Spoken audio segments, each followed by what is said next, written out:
was like born here, I'd been here my whole life, and I didn't even know a thing about the strike. My father was a miner, but he never told me anything about it, so I learned everything basically from this project. So.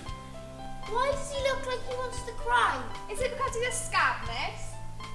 It's bizarre to think that something so big that happened when I was alive, just on the other side of a very small country, and I knew so little about it. I kind of regret that I never bothered to even look into it, because it was something that kind of wasn't important to me. Never chi'n dysgu fe mewn yr ysgol. The second your husband crosses that picket line is the second you stop being a part of this community. Before we started it, I always had this sort of image in my head that the 80s was so cool and so bright and everyone was happy and it was all glittery. But the reality of it is that it was really dark and depressing.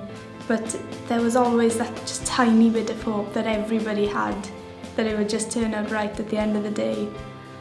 It was a time where you were either with them or completely against them. You couldn't be in the middle. You had to choose your side. Mae prosiect fel Streic 25 yn bwysig iawn am yr rheswm bod nhw'n mynd i roi y cyfle i bobl ifanc allu bod yn greadigol am rhywbeth sydd wedi bod mor bwysig o fewn eu cymuned nhw. What's happened to you, Doris? I met some friends in Ron. I noticed some women that I can talk to and gossip over the garden fence. It's opened our eyes to how life used to be, and we get it quite easy today in comparison. She was talking to somebody in the street and they said, we won't be able to make a soap opera about this because you weren't there and you don't know how it feels. And at no point obviously are we attempting to make a soap opera anyway, but that whole thing that it can't be trivialised. You learn about the history of mining way back in like the 1920s maybe. You don't learn about something that was just 25 years ago. We are a strong community of miners, miners' wives, families and committed supporters.